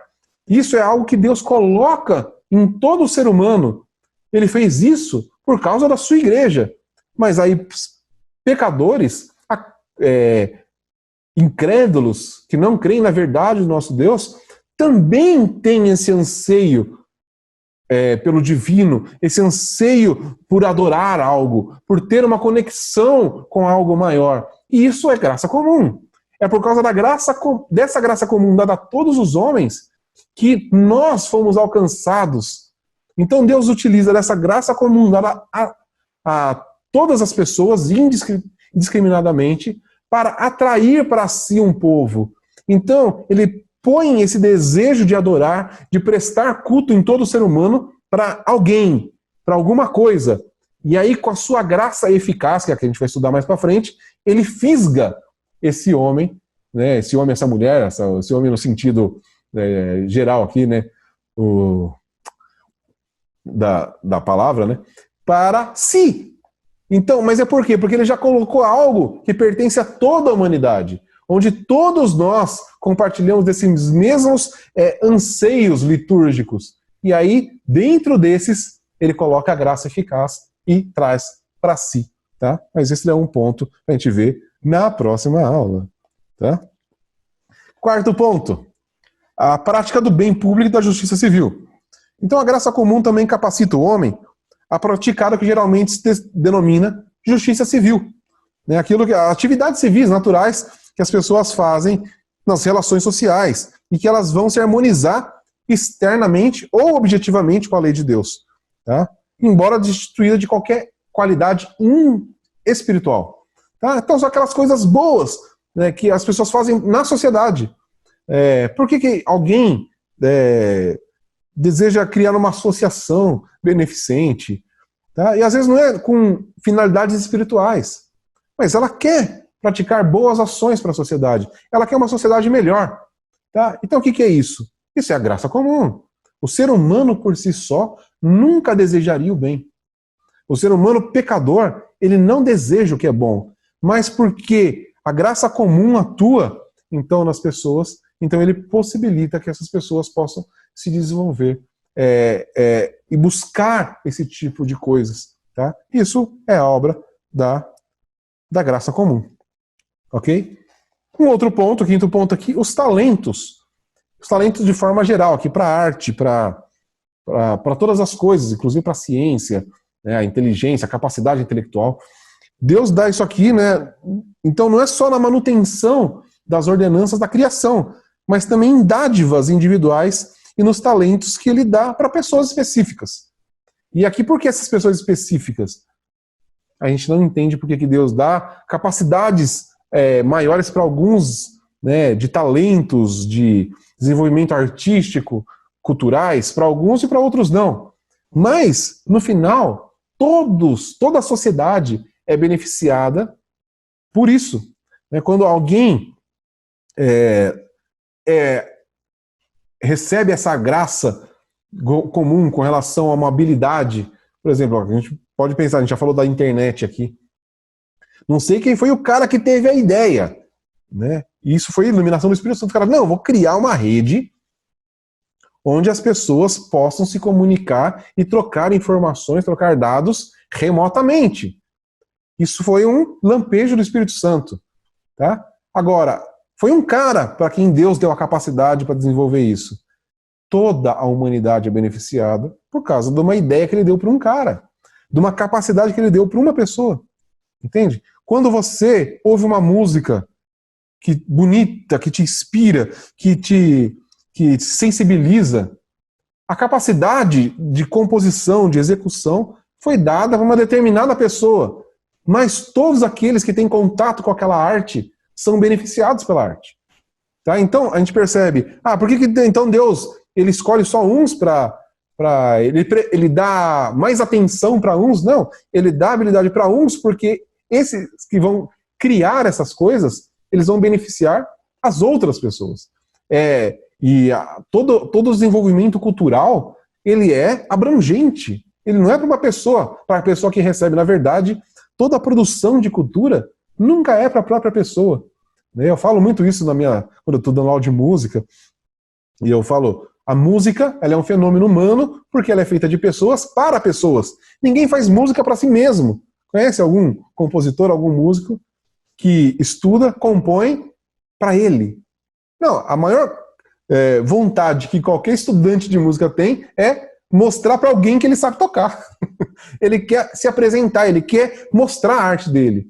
Ele quer ter uma ação social ali. Tá? Então, isso mostra que toda habilidade artística ela é feita para outros. Então, Deus dá capacidade para abençoar muitos. Tá? Isso é graça comum. E aí a gente vai voltar, né, naquele primeiro ponto lá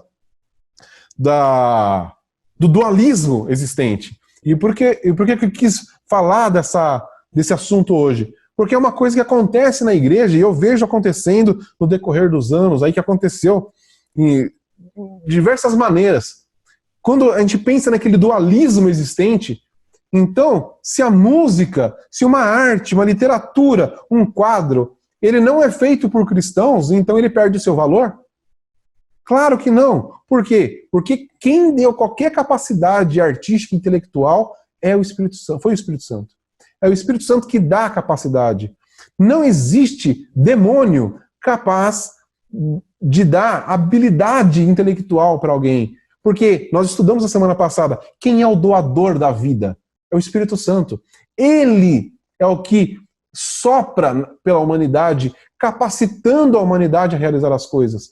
Então, tudo que o homem cria, tudo que o homem constrói, é por causa de uma habilidade dada pelo Espírito Santo.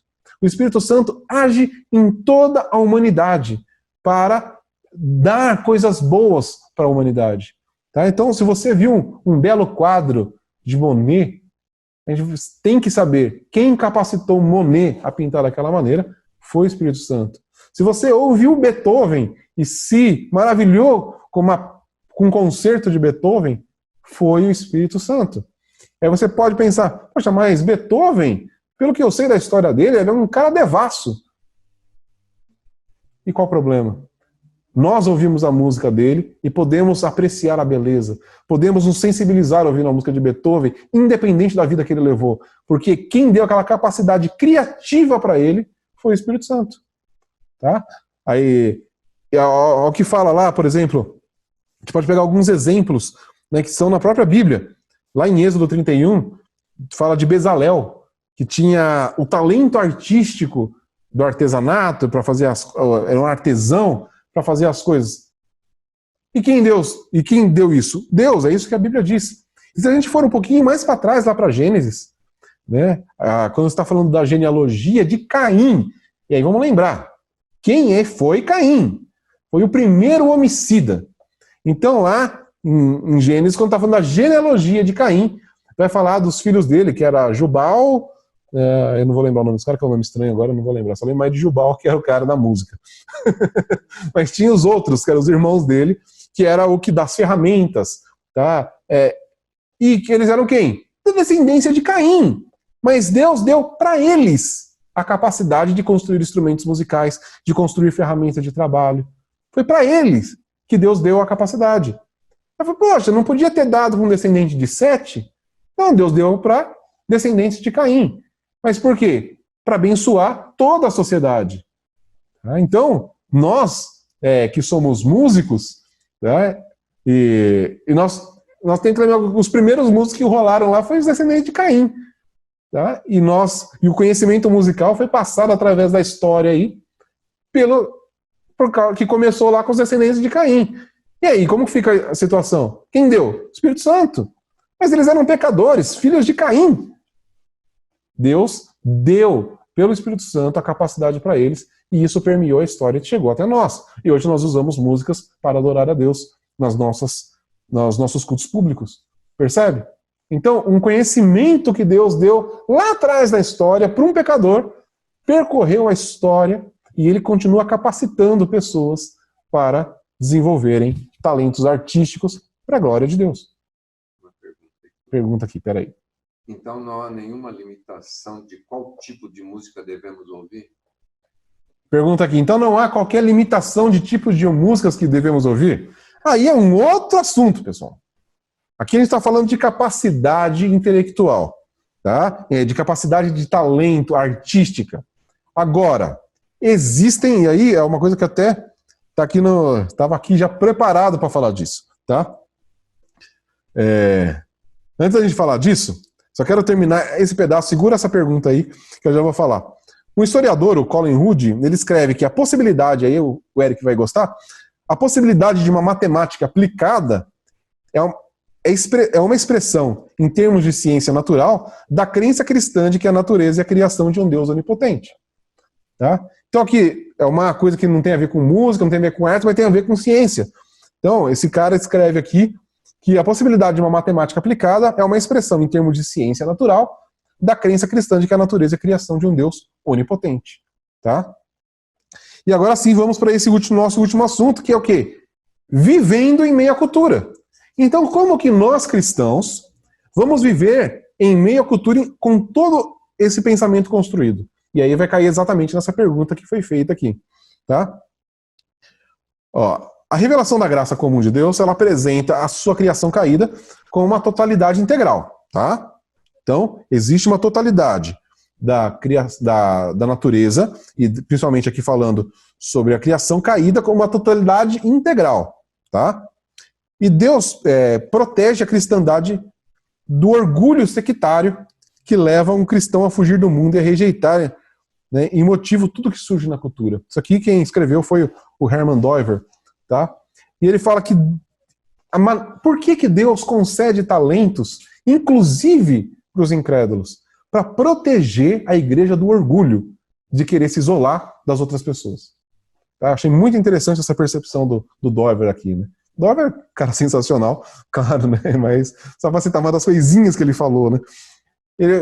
Porque nós, como igreja, nós vamos ter uma forte tendência a se sentir superior aos incrédulos. Só que Deus, com isso, dando capacidade intelectual e artística para o incrédulo, Ele faz a gente olhar para nós e perceber que a gente não pode desprezá-los, que a gente não é melhor.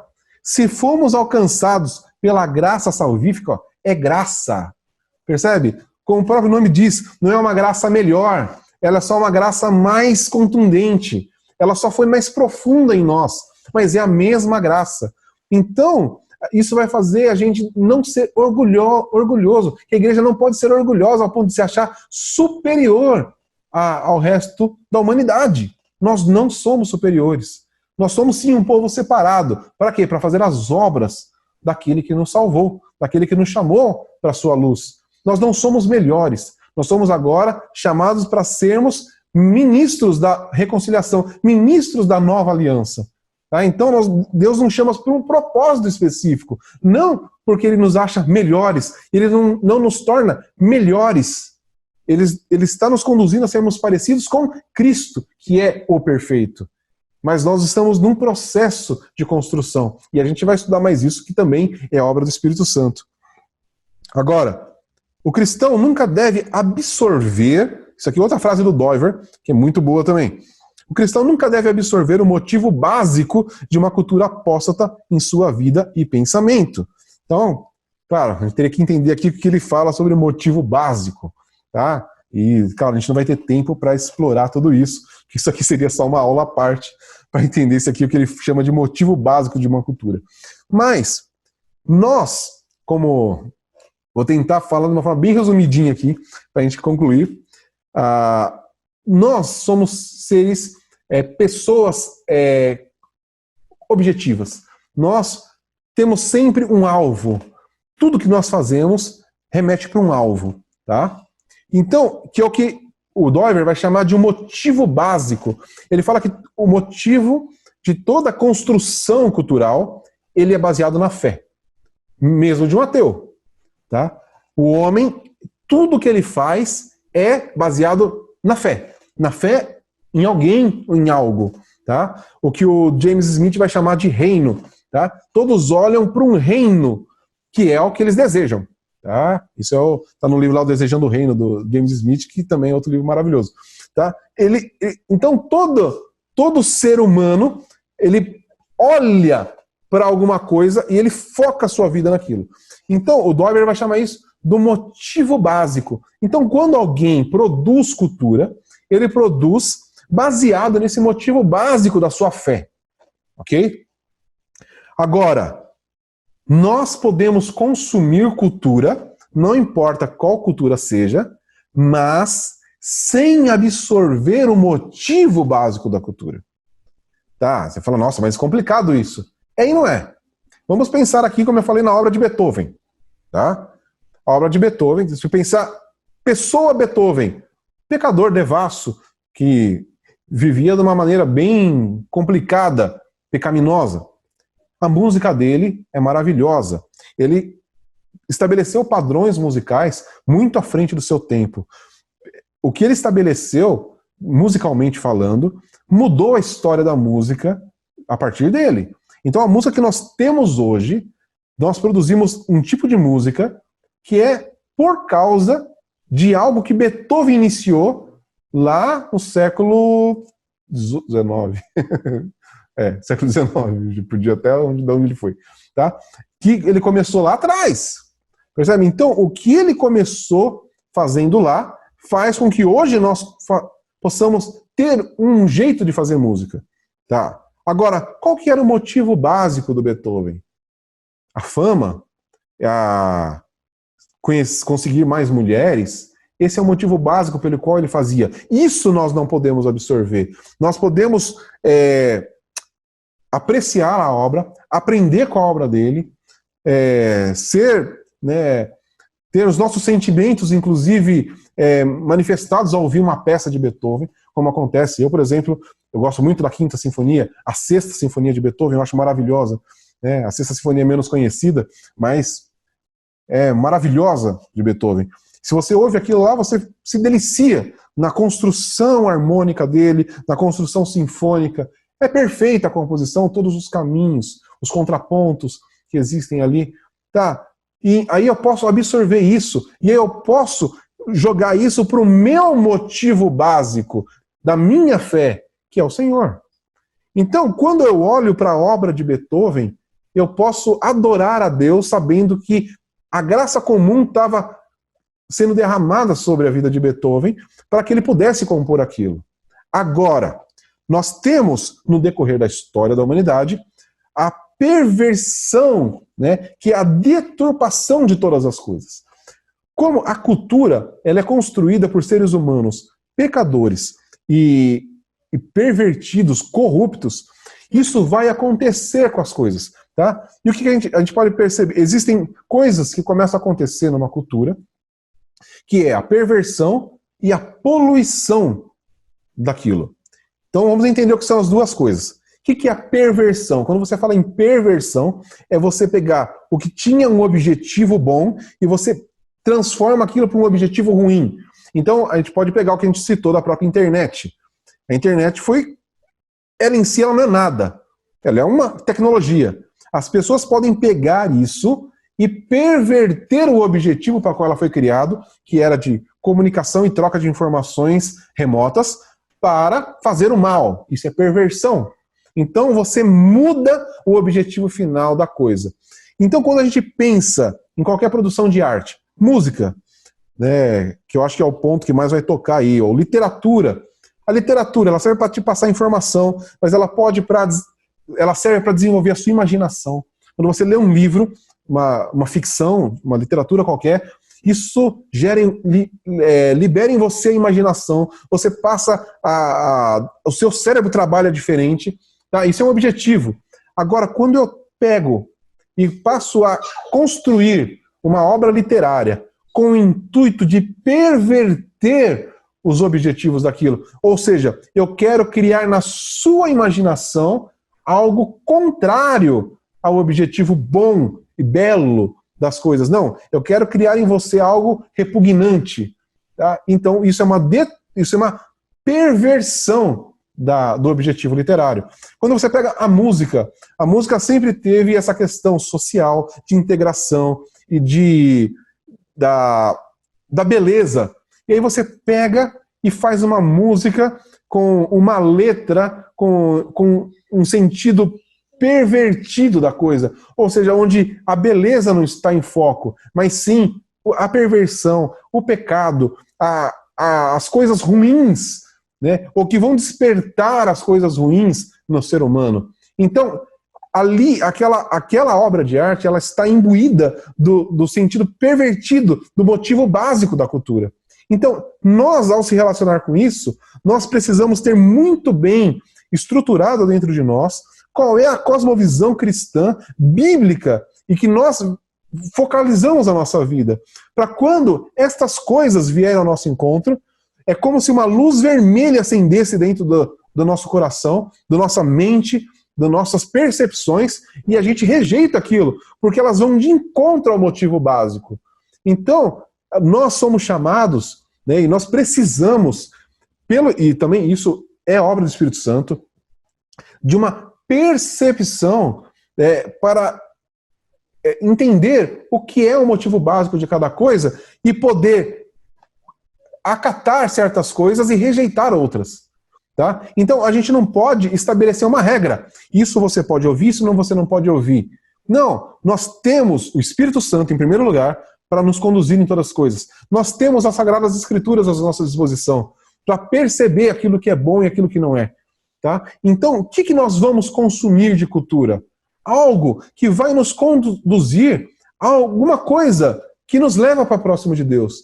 Se nós percebemos que estamos consumindo qualquer tipo de arte ou de tecnologia, e isso está nos separando de Deus, ou nos levando para um objetivo contrário ao que Deus estabeleceu na sua Escritura, então nós devemos rejeitar aquilo. Mas isso a Bíblia não traz uma regra. Tá? Não tem como nós definirmos o que podemos e o que não podemos. Isso vai caber do nosso discernimento, isso vai caber da nossa análise, inclusive da nossa própria vida. Tá? O que me afeta? O que me conduz? E aí vamos voltar ao que eu falei antes da nossa possibilidade pecaminosa, da nossa potencialidade pecaminosa. Se determinado tipo de arte vai potencializar a minha pecaminosidade, eu vou me abster daquilo, porque eu quero coisas boas, eu quero coisas belas, eu quero aquilo que vai me remeter a pensamentos bons sobre as coisas da vida. Deu para entender? Por isso Paulo fala, tudo me é lícito, mas nem tudo me convém. Por causa desse discernimento. Minha mãe está falando aqui do que Paulo diz. Tudo me é lícito, mas nem tudo me convém. Ou seja, não existe proibições com relação a consumir cultura. Em momento algum a Bíblia vai restringir o nosso consumo de qualquer tipo de cultura ou de existência em um meio cultural. Mas o que ele vai falar? Como nós nos portarmos em meio a essa cultura. Tá? E outra coisa que o Dover vai falar, aqui, ele é um cara que escreveu muito sobre isso, por isso que eu estou citando bastante ele aqui no final.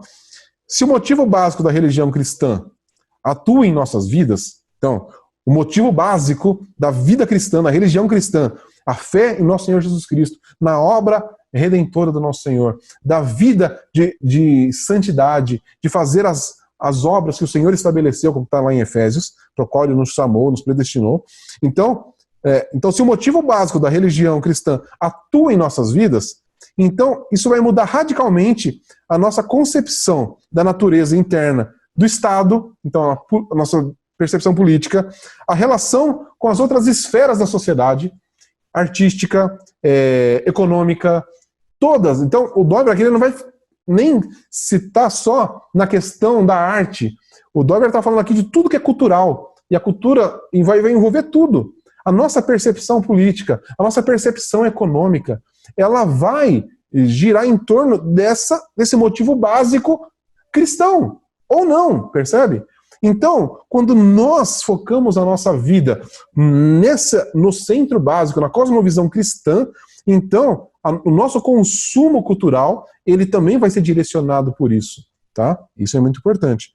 E é por meio do motivo básico cristão que a gente descobre os verdadeiros princípios para a vida política e social como um todo, tá? E aí eu quero mais uma outra frase aqui, ó. E essa é do Walsh e do Middleton, tá? Eles escreveram assim, ó: uma visão cultural cristã não exclui a moda ou os cosméticos, mas sim uma redução econômica da nossa vida estética. Conseguiu entender a frase? Eu sei que é complicadinha, tá? A visão cultural cristã, ela não vai excluir a moda. Então a gente não vai olhar para a moda, por exemplo, ou para os cosméticos e falar, não, isso está totalmente fora, eu rejeito isso. Não, a cultura cristã não rejeita isso. O que ela vai mudar? A nossa percepção econômica com relação à vida estética. O porquê que eu consumo essas coisas. Então eu não vou, se alguém lança um modelo novo de roupa, eu não vou rejeitar, né, esses pessoal da moda aí, eu não quero saber disso. Não, não é isso. Agora, por que eu vou consumir moda? Isso é que a minha cosmovisão cristã vai guiar. Não o que eu consumo, mas o porquê eu consumo. E claro, o porquê vai ditar também as coisas que eu consumo. Entende? Então eu não vou excluir qualquer padrão cultural da minha vida, mas eu vou colocar ele debaixo do meu motivo básico cristão de vida, da minha cosmovisão cristã. Eu tenho que moldar tudo que eu consumo pela minha cosmovisão cristã, pelo aquilo que as escrituras me propõem como vida cristã, como padrão de vida. E aí eu tenho que ser sensível e fazer essa análise. O que eu percebo que muita gente quer é uma lista do que posso ou não posso fazer. Claro, isso é muito fácil. Mas a vida cristã não é um conjunto de regras. A vida cristã é uma vida debaixo de um motivo básico de existência, de um alvo de vida.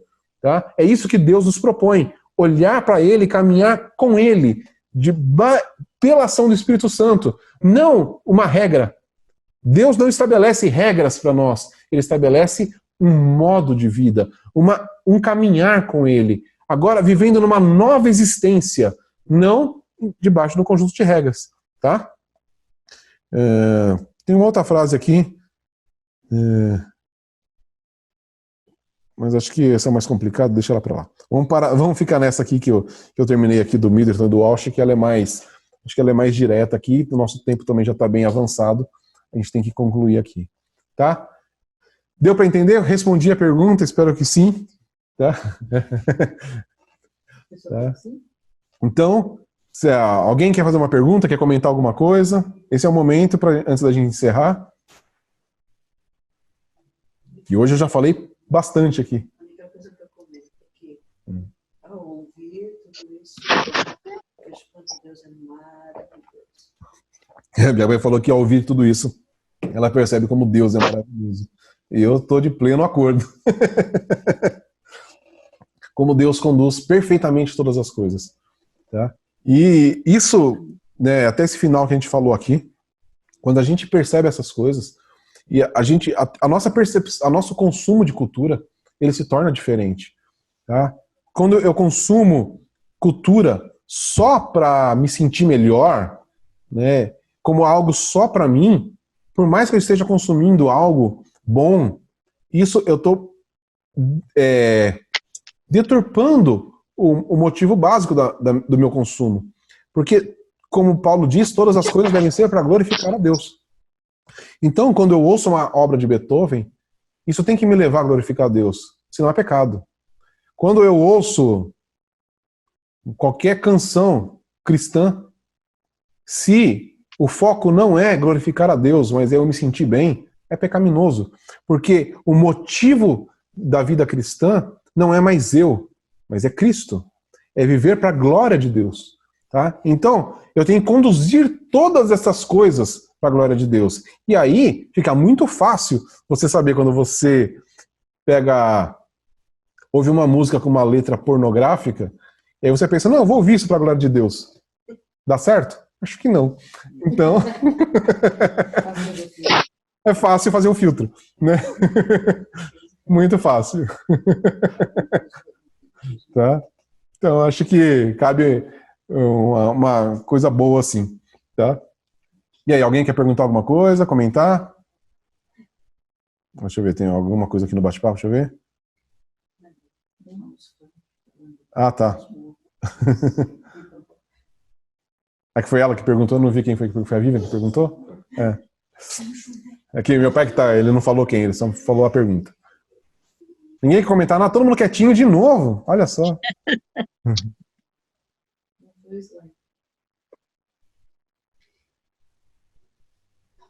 Peraí.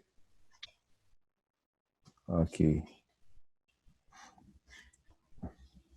Então, já que ninguém tem perguntas a fazer, nós vamos encerrar aqui então. Tá? Vamos mais uma vez agradecer ao Senhor por tudo que Ele nos ensinou aqui, né? E a gente continua aí os nossos estudos. Tá? Vamos agradecer ao Senhor. Senhor nosso Pai querido, nós te louvamos e te exaltamos